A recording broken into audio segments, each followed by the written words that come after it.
letargia, catalepsia, mortes aparentes. Os letárgicos e os catalépticos, em geral, veem e ouvem o que em derredor se diz e faz, sem que possam exprimir que estão vendo e ouvindo. É pelos olhos e pelos ouvidos que têm essas percepções? Não, pelo espírito. O espírito tem consciência de si, mas não pode comunicar-se. Por quê? Porque a isso se opõe o estado do corpo. E esse estado especial dos órgãos vos prova que no homem há alguma coisa mais do que o corpo, pois que então o corpo já não funciona e, no entanto, o espírito se mostra ativo. Na letargia, pode o espírito separar-se inteiramente do corpo, de modo a imprimir-lhe todas as aparências da morte e voltar depois a habitá-lo? Na letargia, o corpo não está morto, porquanto há funções que continuam a executar-se. Sua vitalidade se encontra em estado latente como na crisálida, porém não aniquilada. Ora, enquanto o corpo vive, o espírito se lhe acha ligado, em se rompendo por efeito da morte real e pela desagregação dos órgãos, os laços que prendem um ao outro, integral se torna a separação, e o espírito não volta mais ao seu envoltório. Desde que um homem aparentemente morto volve à vida, é que não era completa a morte. Por meio de cuidados dispensados a tempo, podem reatar-se laços prestes a se desfazerem e restituir-se à vida a um ser que definitivamente morreria se não fosse socorrido? Sem dúvida, e todos os dias tendes a prova disso. O magnetismo, em tais casos, constitui muitas vezes poderoso meio de ação, porque restitui ao corpo o fluido vital que lhe falta para manter o funcionamento dos órgãos. Sonambulismo. O sonambulismo natural tem alguma relação com os sonhos? Como explicá-lo? É um estado de independência do espírito mais completo do que no sonho. Estado em que maior amplitude adquirem suas faculdades. A alma tem então percepções de que não dispõe no sonho, que é um estado de sonambulismo imperfeito. No sonambulismo, o espírito está na posse plena de si mesmo. Os órgãos materiais, achando-se de certa forma em estado de catalepsia, deixam de receber as impressões exteriores. Esse estado se apresenta principalmente durante o sono, ocasião em que o espírito pode abandonar provisoriamente o corpo, por se encontrar este gozando do repouso indispensável à matéria. Quando se produzem os fatos do sonambulismo, é que o espírito, preocupado com uma coisa ou outra, se aplica a uma ação qualquer para cuja prática necessita de utilizar-se do corpo. Serve-se então deste, como se serve de uma mesa ou de outro objeto material, no fenômeno das manifestações físicas, ou mesmo como se utiliza da mão do médium nas comunicações escritas. Nos sonhos de que se tem consciência, os órgãos, inclusive os da memória, começam a despertar. Recebem imperfeitamente as impressões produzidas por objetos ou causas externas e as comunicam ao espírito que então, também em repouso, só experimenta do que lhe é transmitido. Sensações confusas e, em geral, desordenadas, sem nenhuma aparente razão de ser, mescladas que se apresentam de vagas recordações, quer da existência atual, quer de anteriores. Facilmente, portanto, se compreende porque os sonâmbulos nenhuma lembrança guardam do que se passou enquanto estiveram no estado sonambúlico e porque os sonhos de que se conserva a memória, as mais das vezes não têm sentido. Digo as mais das vezes, porque também sucede serem a consequência de lembrança exata de acontecimentos de uma vida anterior e até não raro, uma espécie de intuição do futuro. O chamado sonambulismo magnético tem alguma relação com o sonambulismo natural? É a mesma coisa, com a só diferença de ser provocado. De que natureza é o agente que se chama fluido magnético? Fluido vital, eletricidade animalizada, que são modificações do fluido universal. Qual a causa da clarividência sonambúlica? Já o dissemos, é a alma que vê. Como pode o sonâmbulo ver através dos corpos opacos? Não há corpos opacos, senão para os vossos grosseiros órgãos. Já precedentemente não dissemos que a matéria nenhum obstáculo oferece ao espírito, que livremente a atravessa?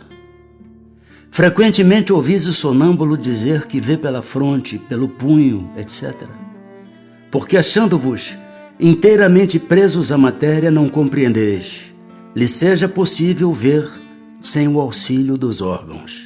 Ele próprio, pelo desejo que manifestais, julga precisar dos órgãos. Se, porém, o deixasses livre, compreenderia que vê por todas as partes do seu corpo, ou melhor falando, que vê de fora do seu corpo. Pois que a sua clarividência é a de sua alma ou do seu espírito, por que é que o sonâmbulo não vê tudo e tantas vezes se engana? Primeiramente, aos espíritos imperfeitos não é dado verem tudo e tudo saberem. Não ignoras que ainda partilham dos vossos erros e prejuízos. Depois, quando unidos à matéria, não gozam de todas as suas faculdades de espírito. Deus outorgou ao homem a faculdade sonambúlica para fim útil e sério, não para que se informe do que não deva saber. Eis porque os sonâmbulos nem tudo podem dizer. Qual a origem das ideias inatas do sonâmbulo? E como pode falar com exatidão de coisas que ignora quando desperto, de coisas que estão mesmo acima de sua capacidade intelectual? É que o sonâmbulo possui mais conhecimentos do que aqueles que lhe supões. Apenas tais conhecimentos dormitam, porque por demasiado imperfeito, seu invólucro corporal não lhe consente rememorá-lo. Que é, afinal, um sonâmbulo? Espírito como nós, e que se encontra encarnado na matéria para cumprir a sua missão, despertando dessa letargia quando cai em estado sonambúlico. Já vos temos dito repetidamente que vivemos muitas vezes. Esta mudança é que ao sonâmbulo, como a qualquer espírito, ocasiona a perda material do que haja aprendido em precedente existência. Entrando no estado a que chamas crise, lembra-se do que sabe, mas sempre de modo incompleto. Sabe, mas não poderia dizer de onde lhe vem o que sabe, nem como possui os conhecimentos que revela. Passada a crise, toda a recordação se apaga e ele volve à obscuridade. Como se explica a visão à distância em certos sonâmbulos? Durante o sono, a alma não se transporta? O mesmo se dá no sonambulismo. O desenvolvimento maior ou menor da clarividência sonambúlica depende da organização física ou só da natureza do espírito encarnado? De uma e outra. Há disposições físicas que permitem ao espírito desprender-se mais ou menos facilmente da matéria. As faculdades de que goza o sonâmbulo são as que tem o espírito depois da morte? Somente até certo ponto, pois cumpre se atenda à influência da matéria, a que ainda se acha ligado. Pode o sonâmbulo ver os outros espíritos? A maioria deles os vê muito bem, dependendo do grau e da natureza da lucidez de cada um. É muito comum, porém, não perceberem no primeiro momento que estão vendo espíritos e os tomarem por seres corpóreos. Isso acontece principalmente aos que, nada conhecendo do espiritismo, ainda não compreendem a essência dos espíritos. O fato os espanta e fá-los supor que tem diante da vista seres terrenos. O sonâmbulo que vê à distância Vê do ponto em que se acha o seu corpo ou do em que está a sua alma? Por que esta pergunta? Desde que sabes ser a alma quem vê e não o corpo. Posto que o que se dá nos fenômenos sonambúlicos é que a alma se transporta, como pode o sonâmbulo experimentar no corpo as sensações do frio e do calor existentes no lugar onde se acha sua alma, muitas vezes bem distante do seu invólucro? A alma, em tais casos, não tem deixado inteiramente o corpo. Conserva-se-lhe presa pelo laço que os liga e que então desempenha o papel de condutor das sensações. Quando duas pessoas se comunicam de uma cidade para outra por meio da eletricidade, esta constitui o laço que lhes liga os pensamentos. Daí vem que confabulam como se estivessem ao lado uma da outra. O uso que um sonâmbulo faz da sua faculdade influi no estado do seu espírito depois da morte? Muito. Como o bom ou mau uso que o homem faz de todas as faculdades com que Deus o dotou. Êxtase. Que diferença há entre o êxtase e o sonambulismo? O êxtase é um sonambulismo mais apurado. A alma do estático ainda é mais independente. O espírito do estático penetra realmente nos mundos superiores? Vê esses mundos e compreende a felicidade dos que os habitam, donde lhe nasce o desejo de lá permanecer. Há, porém, mundos inacessíveis aos espíritos que ainda não estão bastante purificados. Quando o estático manifesta o desejo de deixar a Terra, fala sinceramente, não o retém o instinto de conservação? Isso depende do grau de purificação do espírito. Se verifica que a sua futura situação será melhor do que a sua vida presente, esforça-se por desatar os laços que o prendem à terra. Se deixasse o estático entregue a si mesmo, poderia sua alma abandonar definitivamente o corpo? Perfeitamente. Poderia morrer. Por isso é que preciso se torna chamá-lo a voltar, apelando para tudo o que o prende a este mundo, fazendo-lhe sobretudo compreender que a maneira mais certa de não ficar lá, onde vê que seria feliz, consistiria em partir a cadeia que o tem preso ao planeta terreno. Pretendendo que lhe é dado ver coisas que evidentemente são produto de uma imaginação que as crenças e prejuízos terrestres impressionaram, não será justo concluir-se que nem tudo o que o estático vê é real? O que o estático vê é real para ele. Mas como seu espírito se conserva sempre debaixo da influência das ideias terrenas, pode acontecer que veja seu modo, ou melhor, que exprima o que vê numa linguagem moldada pelos preconceitos e ideias de que se acha imbuído. Ou então, pelos vossos preconceitos e ideias, a fim de ser mais bem compreendido. Neste sentido, principalmente, é que lhe sucede errar. Que confiança se pode depositar nas revelações dos estáticos?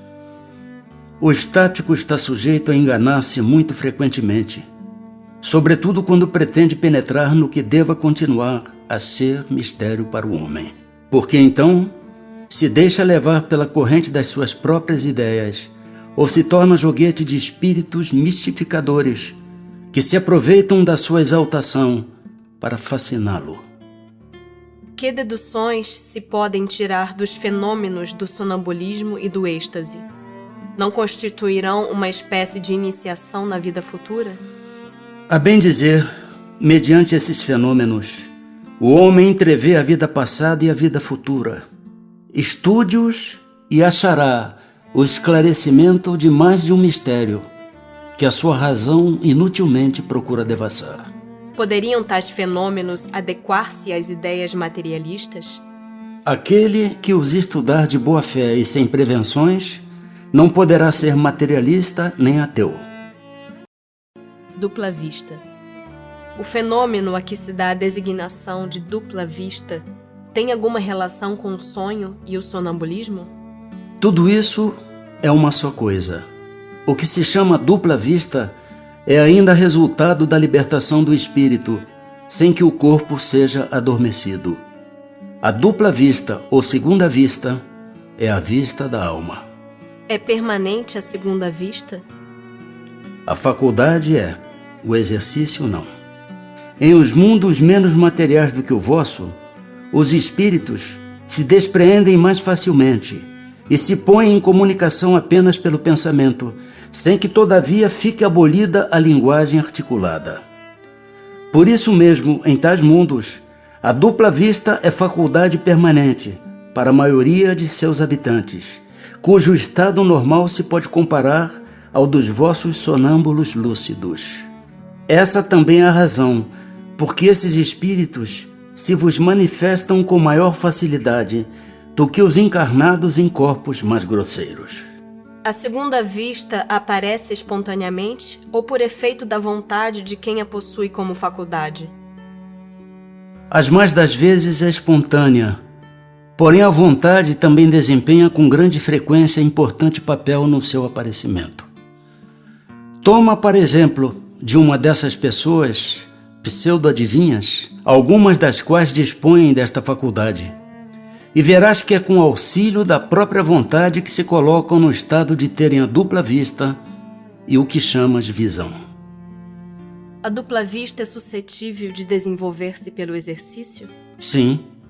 Do trabalho sempre resulta o progresso e a dissipação do véu que encobre as coisas. Esta faculdade tem qualquer ligação com a organização física? Incontestavelmente, o organismo influi para sua existência. Há organismos que lhe são refratários. Por que é que a segunda vista parece hereditária em algumas famílias? Por semelhança da organização, que se transmite como as outras qualidades físicas. Depois, a faculdade se desenvolve por uma espécie de educação, que também se transmite de um ao outro. É exato que certas circunstâncias desenvolvem a segunda vista? A moléstia, a proximidade do perigo, uma grande comoção podem desenvolvê-la. O corpo às vezes vem a achar-se num estado especial, que faculta ao espírito ver o que não podes ver com os olhos carnais. As pessoas dotadas de dupla vista sempre têm consciência de que a possuem? Nem sempre. Consideram isso coisa perfeitamente natural, e muitos creem que se cada um observasse o que se passa consigo, todos verificariam que são como eles. Poder-se-ia atribuir a uma espécie de segunda vista a sensibilidade de algumas pessoas que, sem nada apresentarem de extraordinário, apreciam as coisas com mais precisão do que as outras? É sempre a alma a irradiar mais livremente e apreciar melhor do que sob o véu da matéria. Pode esta faculdade, em alguns casos, dar a presciência das coisas? Pode. Também dá os pressentimentos, pois que muitos são os graus em que ela existe, sendo possível que num mesmo indivíduo exista em todos os graus ou em alguns somente.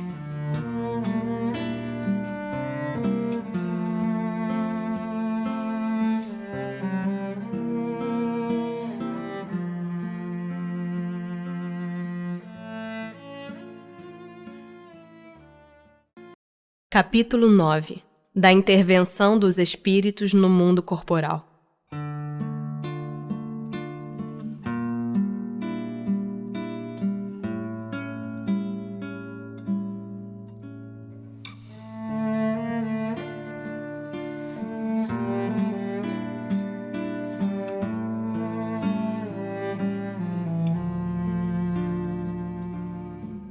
Faculdade que tem os espíritos de penetrar os nossos pensamentos. Veem os espíritos tudo o que fazemos? Podem ver, pois que constantemente vos rodeiam. Cada um, porém, só vê aquilo a que dá atenção. Não se ocupam com o que lhes é indiferente. Podem os espíritos conhecer os nossos mais secretos pensamentos? Muitas vezes chegam a conhecer o que desejarias ocultar de vós mesmos. Nem atos nem pensamentos se lhes podem dissimular. Assim, mais fácil nos seria ocultar de uma pessoa viva qualquer coisa do que esconder dessa mesma pessoa depois de morta? Certamente. Quando vos julgais muito ocultos, é comum terdes ao vosso lado uma multidão de espíritos que vos observam. Que pensam de nós os espíritos que nos cercam e observam? Depende. Os levianos riem das pequenas partidas que vos pregam e zombam das vossas impaciências. Os espíritos sérios se compadecem dos vossos reveses e procuram ajudar-vos. Influência oculta dos espíritos em nossos pensamentos e atos. Influem os espíritos em nossos pensamentos e em nossos atos? Muito mais do que imaginais. Influem a tal ponto que de ordinário são eles que vos dirigem. De par com os pensamentos que nos são próprios, outros haverá que nos sejam sugeridos? Vossa alma é um espírito que pensa.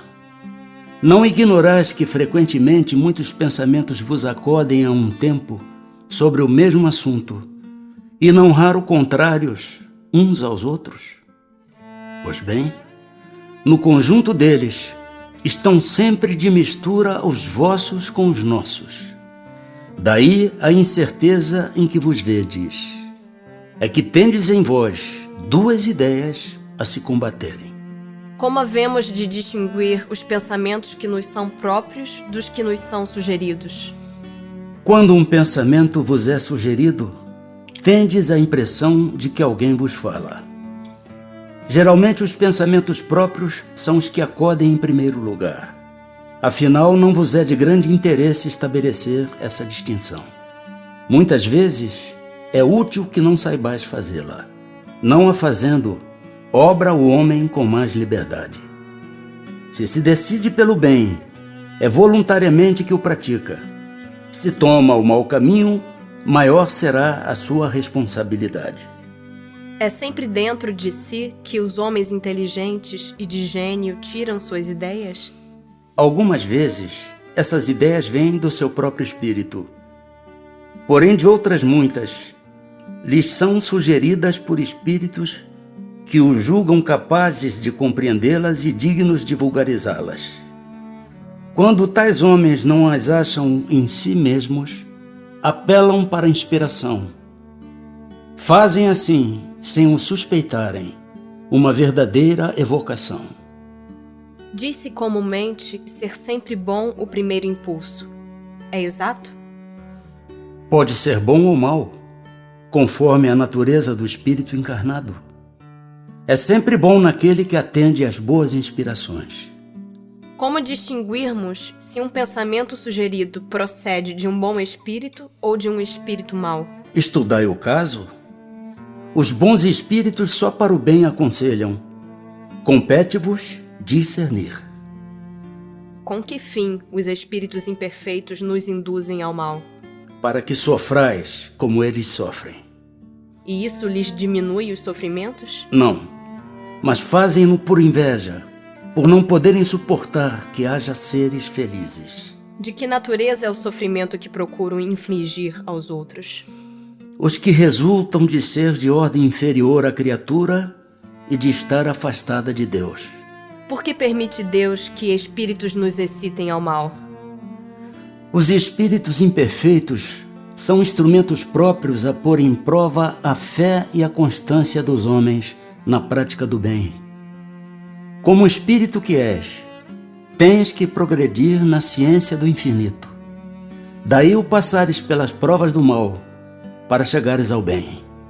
A nossa missão consiste em vos colocar no bom caminho, desde que sobre vós atuem influências mais, é que vós as atraís, desejando o mal. Porquanto os espíritos inferiores correm a vos auxiliar no mal, logo que desejes praticá-lo. Só quando queiras o mal, podem eles ajudar-vos para a prática do mal. Se fores propenso ao assassínio, terás em torno de vós uma nuvem de espíritos a te alimentarem no íntimo esse pendor. Mas outros também te cercarão, esforçando-se por te influenciarem para o bem, o que restabelece o equilíbrio da balança e te deixa senhor de vossos atos. Pode o homem eximir-se da influência dos espíritos que procuram arrastá-lo ao mal? Pode, visto que tais espíritos só se apegam aos que, pelos seus desejos, os chamam, ou aos que, pelos seus pensamentos, os atraem. Renunciam às suas tentativas os espíritos cuja influência a vontade do homem repele? Que querias que fizessem? Quando nada conseguem, abandonam o campo. Entretanto, ficam à espreita de um momento propício, como o gato que tocaia o rato. Por que meio podemos neutralizar a influência dos maus espíritos? Praticando o bem e pondo em Deus toda a vossa confiança, repelireis a influência dos espíritos inferiores e aniquilareis o império que desejem ter sobre vós.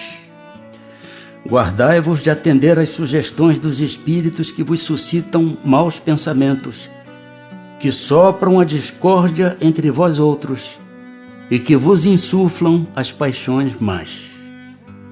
Desconfiai especialmente dos que vos exaltam o orgulho, pois que esses vos assaltam pelo lado fraco. Essa a razão por que Jesus, na oração dominical, vos ensinou a dizer: Senhor, não nos deixeis cair em tentação, mas livra-nos do mal.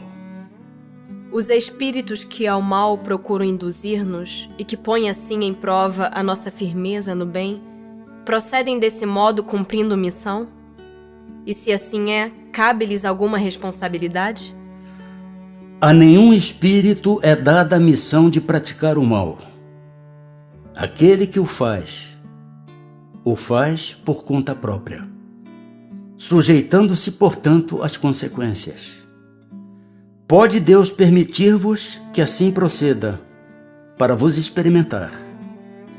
Nunca, porém, vos determina tal procedimento. Compete-vos, pois, repeli-lo. Quando experimentamos uma sensação de angústia, de ansiedade indefinível ou de íntima satisfação, sem que lhe conheçamos a causa, devemos atribuí-la unicamente a uma disposição física? É quase sempre efeito das comunicações em que, inconscientemente, entrais com os espíritos ou da que com eles tivestes durante o sono. Os espíritos que procuram atrair-nos para o mal se limitam a aproveitar as circunstâncias em que nos achamos ou podem também criá-las? Aproveitam as circunstâncias ocorrentes, mas também costumam criá-las, impelindo-vos, mau grado vosso, para aquilo que cobiçais. Assim, por exemplo, encontra um homem no seu caminho certa quantia. Não penses, tenham sido os espíritos que a trouxeram para ali. Mas eles podem inspirar ao homem a ideia de tomar aquela direção e sugerir-lhe depois a de se apoderar da importância achada, enquanto outros lhe sugerem a de restituir o dinheiro ao seu legítimo dono. O mesmo se dá com relação a todas as demais tentações. Possessos. Pode um espírito tomar temporariamente o invólucro corporal de uma pessoa viva? Isto é, introduzir-se num corpo animado e obrar em lugar do outro que se acha encarnado neste corpo? O espírito não entra em um corpo como entras numa casa. Identifica-se com um espírito encarnado, cujos defeitos e qualidades sejam os mesmos que os seus, a fim de obrar conjuntamente com ele. Mas o encarnado é sempre quem atua, conforme quer, sobre a matéria de que se acha revestido. Um espírito não pode substituir-se ao que está encarnado. Por isso que este terá que permanecer ligado ao seu corpo, até ao termo fixado para sua existência material. Desde que não há possessão propriamente dita, isto é, coabitação de dois espíritos no mesmo corpo, pode a alma ficar na dependência de outro espírito, de modo a se achar subjugada ou obsediada ao ponto de a sua vontade vir a achar-se, de certa maneira, paralisada? Sem dúvida. E são esses os verdadeiros possessos. Mas é preciso saibas que essa dominação não se efetua nunca sem que aquele que a sofre o consinta, quer por sua fraqueza, quer por desejá-la. Muitos epiléticos ou loucos, que mais necessitavam de médico que de exorcismos, têm sido tomados por possessos. Pode alguém por si mesmo afastar os maus espíritos e libertar-se da dominação deles? Sempre é possível, a quem quer que seja, subtrair-se de um jugo desde que com vontade firme o queira. Mas não pode acontecer que a fascinação exercida pelo mau espírito seja de tal ordem que o subjugado não a perceba? Sendo assim, poderá uma terceira pessoa fazer que cesse a sujeição da outra? E nesse caso, qual deve ser a condição dessa terceira pessoa? Sendo ela um homem de bem, a sua vontade poderá ter eficácia, desde que apele para o concurso dos bons espíritos. Porque quanto mais digna for a pessoa, tanto maior poder terá sobre os espíritos imperfeitos para afastá-los e sobre os bons para os atrair. Todavia, nada poderá, se o que estiver subjugado não lhe prestar o seu concurso. Há pessoas a quem agrada uma dependência que lhes lisonjeia os gostos e os desejos. Qualquer, porém, que seja o caso, aquele que não tiver puro coração, nenhuma influência exercerá. Os bons espíritos não lhe atendem a um chamado e os maus não o temem. As fórmulas de exorcismo têm qualquer eficácia sobre os maus espíritos? Não. Estes últimos riem e se obstinam quando veem alguém tomar isso a sério. Pessoas há, animadas de boas intenções e que, nada obstante, não deixam de ser obsediadas. Qual então o melhor meio de nos livrarmos dos espíritos obsessores? Cansar-lhes a paciência. Nenhum valor lhes dar as sugestões. Mostrar-lhes que perdem o tempo. Em vendo que nada conseguem, afastam-se. A prece é meio eficiente para a cura da obsessão? A prece é em tudo um poderoso auxílio. Mas crede que não basta que alguém murmure algumas palavras para que obtenha o que deseja. Deus assiste os que obram, não os que se limitam a pedir. É, pois, indispensável que o obsidiado faça por sua parte o que se torne necessário para destruir em si mesmo a causa da atração dos maus espíritos. Que se deve pensar da expulsão dos demônios mencionada no Evangelho? Depende da interpretação que se lhe dê. Se chamares demônio ao mau espírito, que domine um indivíduo, desde que se lhe destrua a influência, ele terá sido verdadeiramente expulso. Se ao demônio atribuirdes a causa de uma enfermidade, quando a houverdes curado, direis com acerto que expulsastes o demônio. Uma coisa pode ser verdadeira ou falsa, conforme o sentido que empresteis às palavras. As maiores verdades estão sujeitas a parecer absurdos, uma vez que se atenda apenas à forma ou que se considere como realidade a alegoria. Compreendei bem isto, e não o esqueçais nunca, pois que se presta a uma aplicação geral. Convulsionários. Desempenham os espíritos algum papel nos fenômenos que se dão com os indivíduos chamados convulsionários? Sim, e muito importante, bem como o magnetismo, que é a causa originária de tais fenômenos. O charlatanismo, porém, os tem a miúde explorado e exagerado, de sorte ao lançá-los ao ridículo. De que natureza são, em geral, os espíritos que concorrem para a produção desta espécie de fenômenos? Pouco elevada. Supondes que espíritos superiores se deleitem com tais coisas? Como é que sucede estender-se subitamente a toda uma população o estado anormal dos convulsionários e dos que sofrem de crises nervosas? Efeito de simpatia. As disposições morais se comunicam muito facilmente em certos casos. Não és tão alheio aos efeitos magnéticos que não compreendas isto e a parte que alguns espíritos naturalmente tomam no fato, por simpatia com aqueles que os provocam. Qual a causa da insensibilidade física que se observa em alguns convulsionários, assim como em outros indivíduos submetidos às mais atrozes torturas? Em alguns, é exclusivamente efeito do magnetismo, que atua sobre o sistema nervoso, do mesmo modo que certas substâncias. Em outros, a exaltação do pensamento embota a sensibilidade. Dir-se-ia que nestes, a vida se retirou do corpo para se concentrar toda no espírito. Não sabeis que quando o espírito está vivamente preocupado com uma coisa, o corpo nada sente, nada vê e nada ouve? A afeição que os espíritos votam a certas pessoas. Os espíritos se afeiçoam de preferência a certas pessoas? Os bons espíritos simpatizam com os homens de bem ou suscetíveis de se melhorarem. Os espíritos inferiores com os homens viciosos ou que podem tornar-se tais. Daí suas afeições, como consequência da conformidade dos sentimentos. É exclusivamente moral a afeição que os espíritos votam a certas pessoas? A verdadeira afeição nada tem de carnal. Mas quando um espírito se apega a uma pessoa, nem sempre o faz só por afeição. A estima que essa pessoa lhe inspira pode agregar-se uma reminiscência das paixões humanas. Interessam-se os espíritos pelas nossas desgraças e pela nossa prosperidade? Afligem-se os que nos querem bem com os males que padecemos durante a vida?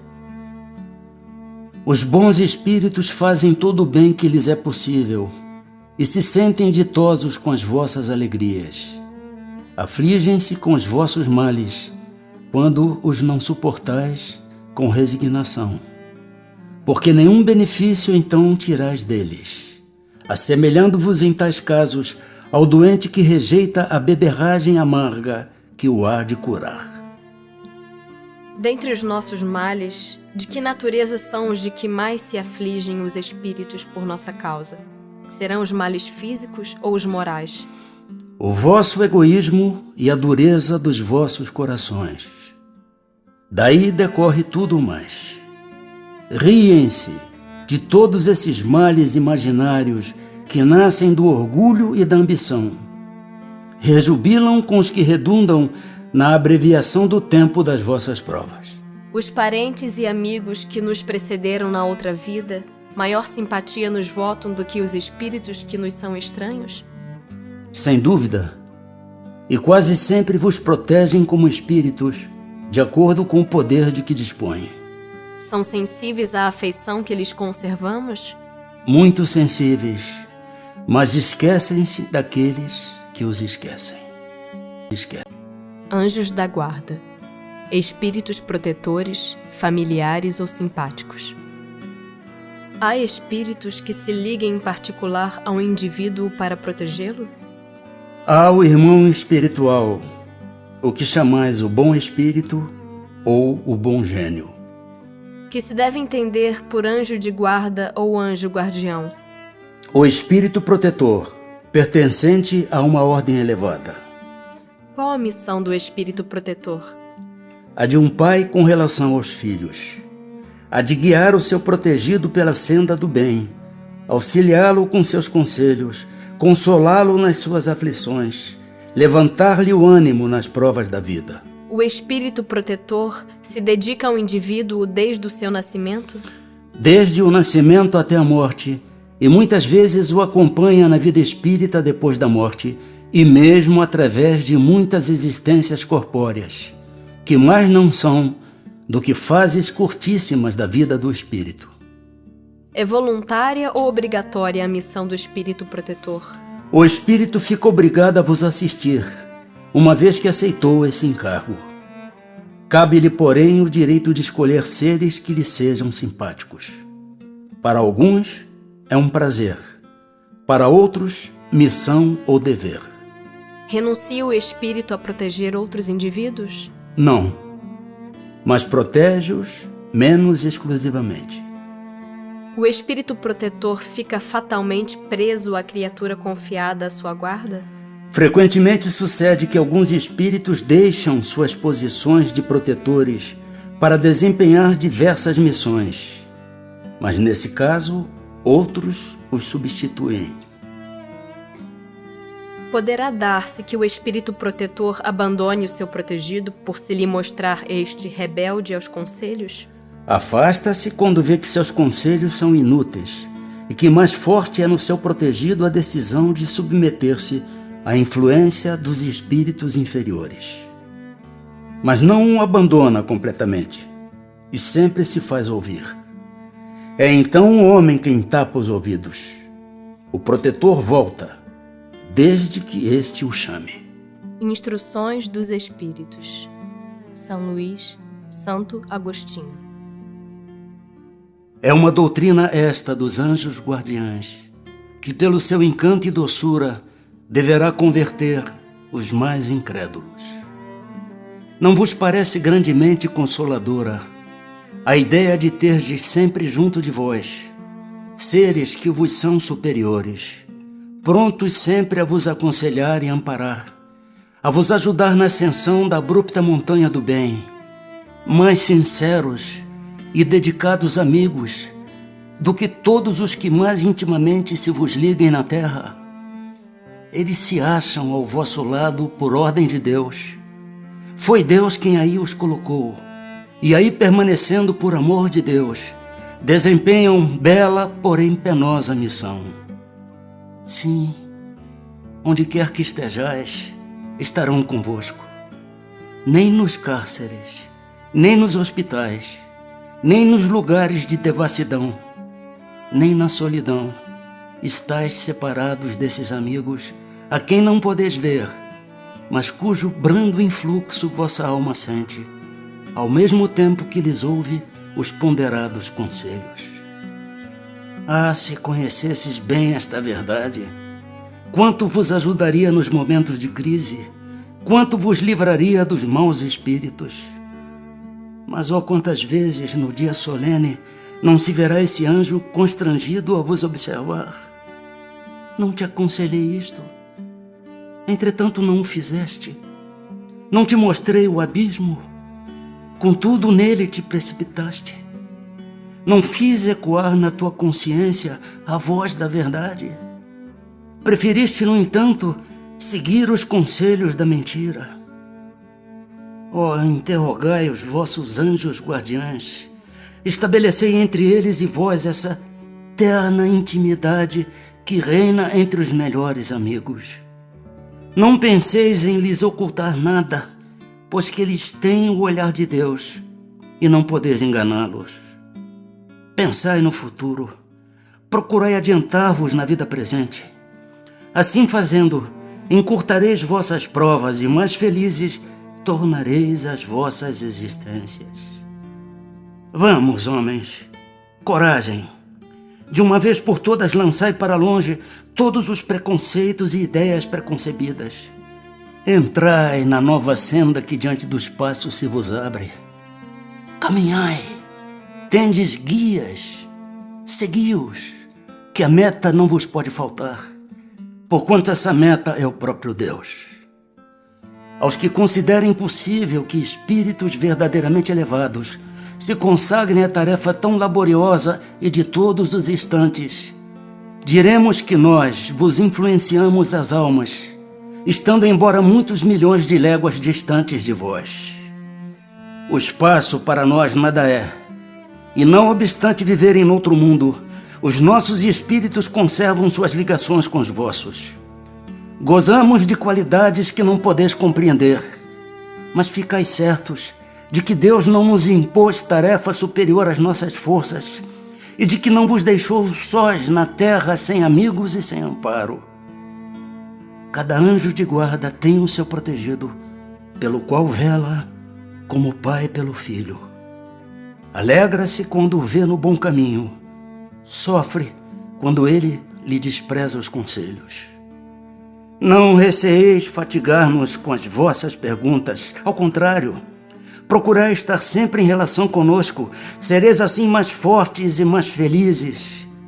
São essas comunicações de cada um com seu espírito familiar que fazem sejam médiuns todos os homens, médiuns ignorados hoje, mas que se manifestarão mais tarde e se espalharão qual oceano sem margens, levando de roldão a incredulidade e a ignorância.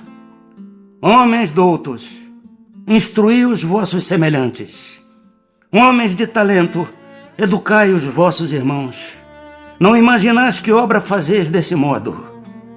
A do Cristo, a que Deus vos impõe. Para que vos outorgou Deus a inteligência e o saber, senão para os repartirdes com os vossos irmãos, senão para fazerdes que se adiantem pela senda que conduz à bem-aventurança, à felicidade eterna. O espírito que abandona o seu protegido, que deixa de lhe fazer bem, pode fazer-lhe mal? Os bons espíritos nunca fazem mal. Deixam que o façam aqueles que lhes tomam o lugar. Costumais então lançar à conta da sorte as desgraças que vos acabrunham, quando só as sofreis por culpa vossa? Pode um espírito protetor deixar o seu protegido à mercê de outro espírito que lhe queira fazer mal? Os maus espíritos se unem para neutralizar a ação dos bons. Mas se o quiser, o protegido dará toda a força ao seu protetor. Pode acontecer que o bom espírito encontre em outro lugar uma boa vontade a ser auxiliada. Aplica-se então em auxiliá-la, aguardando que seu protegido lhe volte. Será por não poder lutar contra espíritos malévolos que um espírito protetor deixa que seu protegido se transvie na vida? Não é porque não possa, mas porque não quer. E não quer porque das provas sai o seu protegido mais instruído e perfeito. Assiste-o sempre com seus conselhos, dando-os por meio dos bons pensamentos que lhe inspira, porém que quase nunca são atendidos. A fraqueza, o descuido, o orgulho do homem são exclusivamente o que empresta força aos maus espíritos, cujo poder todo advém do fato de não lhes opordes resistência. O espírito protetor está constantemente com o seu protegido? Não haverá alguma circunstância em que, sem abandoná-lo, ele o perca de vista? Há circunstâncias em que não é necessário esteja o espírito protetor junto do seu protegido. Momentos haverá em que o espírito deixe de precisar de então por diante do seu protetor? Sim, quando ele atinge o ponto de poder guiar-se a si mesmo, como sucede ao estudante para qual o momento chega em que não mais precisa do mestre. Isso, porém, não se dá na terra. Por que oculta a ação dos espíritos sobre a nossa existência? E por que, quando nos protegem, não o fazem de modo ostensivo? Se vos fosse dado contar sempre com a ação deles, não trabalharias por vós mesmos, e o vosso espírito não progrediria. Para que este possa adiantar-se, precisa de experiência, adquirindo-a frequentemente à sua custa. É necessário que exercite suas forças, sem o que seria como a criança, a quem não consentem que ande sozinha. A ação dos espíritos que vos querem bem é sempre regulada de maneira que não vos tolha o livre arbítrio. Porquanto, se não tivesses responsabilidade, não avançarias na senda que vos há de conduzir a Deus. Não vendo quem o ampara, o homem se confia às suas próprias forças. Sobre ele, entretanto, vela o seu guia, e de tempos a tempos lhe brada, advertindo-o do perigo. O espírito protetor que consegue trazer ao bom caminho o seu protegido, lucra algum bem para si?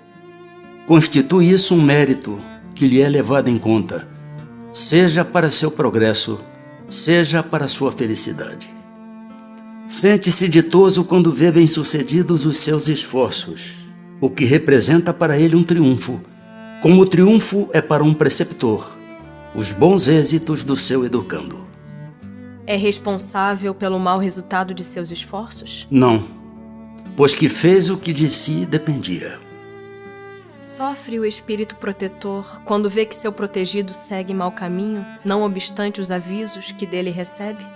Não há aí uma causa de turbação da sua felicidade?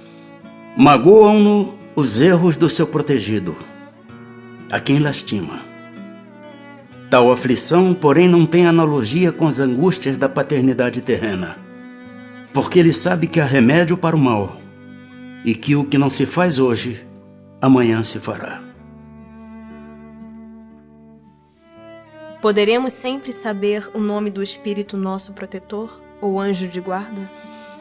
Dai-lhe o nome que quiserdes, o de espírito superior que vos inspire simpatia ou veneração. O vosso protetor acudirá ao apelo que com esse nome lhe dirigirdes, visto que todos os bons espíritos são irmãos e se assistem mutuamente. Os protetores que dão nomes conhecidos sempre são realmente os espíritos das personalidades que tiveram esses nomes? Não. Muitas vezes, os que dão são espíritos simpáticos, aos que de tais nomes usaram na terra, e amando destes, respondem ao vosso chamamento. Fazeis questão de nomes. Eles tomam um que vos inspire confiança. Quando não podeis desempenhar pessoalmente determinada missão, não costumais mandar que outro, por quem respondeis como por vós mesmos, obre em vosso nome? Na vida espírita, reconheceremos o espírito nosso protetor? De certo, pois não é raro que o tenhas conhecido antes de encarnardes. Pertencem todos os espíritos protetores à classe dos espíritos elevados? Podem contar-se entre os de classe média? Um pai, por exemplo, pode tornar-se o espírito protetor de seu filho? Pode, mas a proteção pressupõe certo grau de elevação e um poder ou uma virtude a mais, concedidos por Deus. O pai que protege seu filho também pode ser assistido por um espírito mais elevado. Os espíritos que se achavam em boas condições ao deixarem a terra sempre podem proteger os que lhes são caros e que lhes sobrevivem? Mais ou menos restrito é o poder de que desfrutam. A situação em que se encontram nem sempre lhes permite inteira liberdade de ação. Quando em estado de selvageria ou de inferioridade moral, têm os homens igualmente seus espíritos protetores? E assim sendo, esses espíritos são de ordem tão elevada quanto a dos espíritos protetores de homens muito adiantados? Todo homem tem um espírito que por ele vela, mas as missões são relativas ao fim que visam. Não dás a uma criança que está aprendendo a ler um professor de filosofia? O progresso do espírito familiar guarda a relação com o do espírito protegido. Tendo um espírito que vela por vós, podeis tornar-vos a vosso turno o protetor de outro que vos seja inferior, e os progressos que este realize com o auxílio que lhe dispensardes contribuirão para o vosso adiantamento. Deus não exige do espírito mais do que comportem a sua natureza e o grau de elevação a que já chegou. Quando o pai que vela pelo filho reencarna, continua a velar por ele? Isso é mais difícil. Contudo, de certo modo o faz, pedindo num instante de despreendimento a um espírito simpático que o assista nessa missão. Demais, os espíritos só aceitam missões que possam desempenhar até o fim. Encarnado mormente em mundo onde a existência é material, o espírito se acha muito sujeito ao corpo para poder dedicar-se inteiramente a outro espírito, isto é, para poder assisti-lo pessoalmente.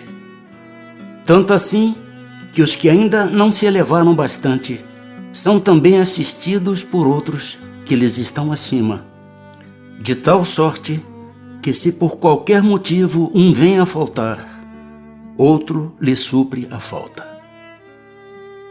A cada indivíduo achar-se-á ligado além do espírito protetor um mau espírito, com o fim de impeli-lo ao erro e de lhe proporcionar ocasiões de lutar entre o bem e o mal? Ligado não é o termo, É certo que os maus espíritos procuram desviar do bom caminho o homem quando se lhes depara a ocasião.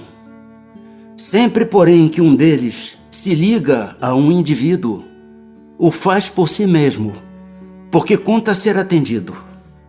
Há então luta entre o bom e o mal, vencendo aquele por quem o homem se deixe influenciar. Podemos ter muitos espíritos protetores? Todo homem conta sempre espíritos mais ou menos elevados que com ele simpatizam, que lhe dedicam afeto e por ele se interessam, como também tem junto de si outros que o assistem no mal. Os espíritos que conosco simpatizam atuam em cumprimento de missão? Não raro desempenham missão temporária, porém as mais das vezes são apenas atraídos pela identidade de pensamentos e sentimentos, assim para o bem como para o mal.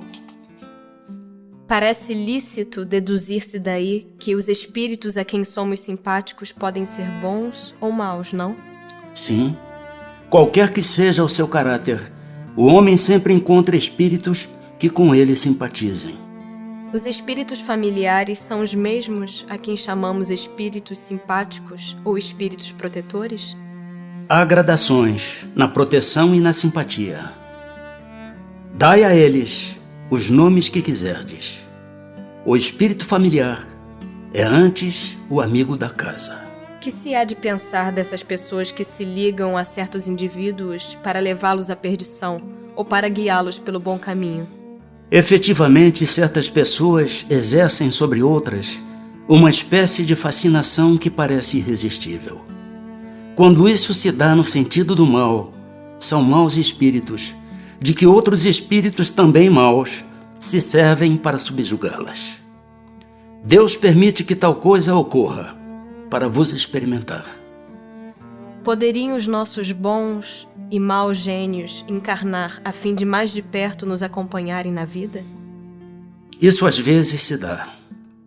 Porém, o que mais frequentemente se verifica é encarregarem dessa missão outros espíritos encarnados que lhes são simpáticos. Haverá espíritos que se liguem a uma família inteira para protegê-la? Alguns espíritos se ligam aos membros de uma determinada família, que vivem juntos e unidos pela afeição.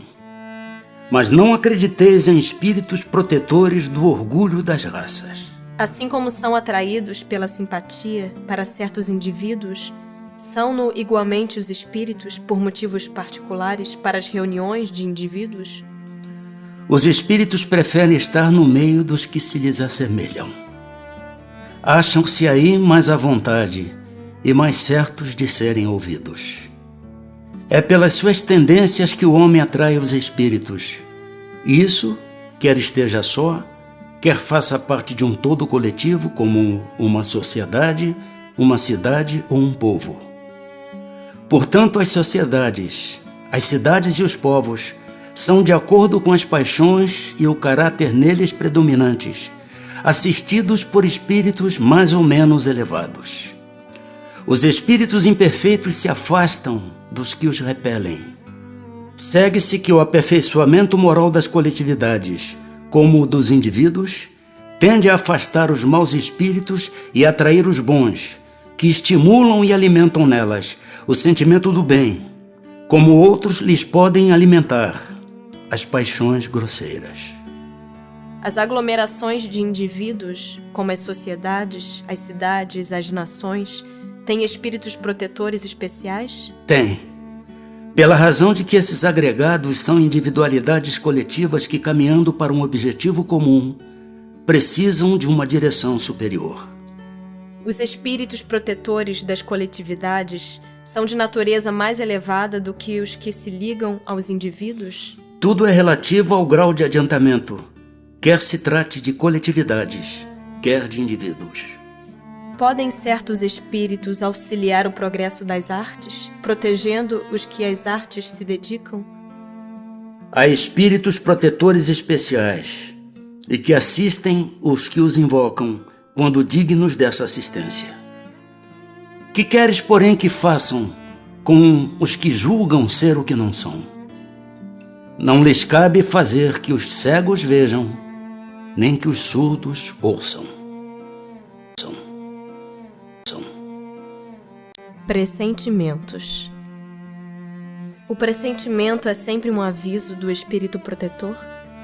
É o conselho íntimo e oculto de um espírito que vos quer bem. Também está na intuição da escolha que se haja feito. É a voz do instinto. Antes de encarnar, tem o espírito conhecimento das fases principais de sua existência, isto é, do gênero das provas a que se submete.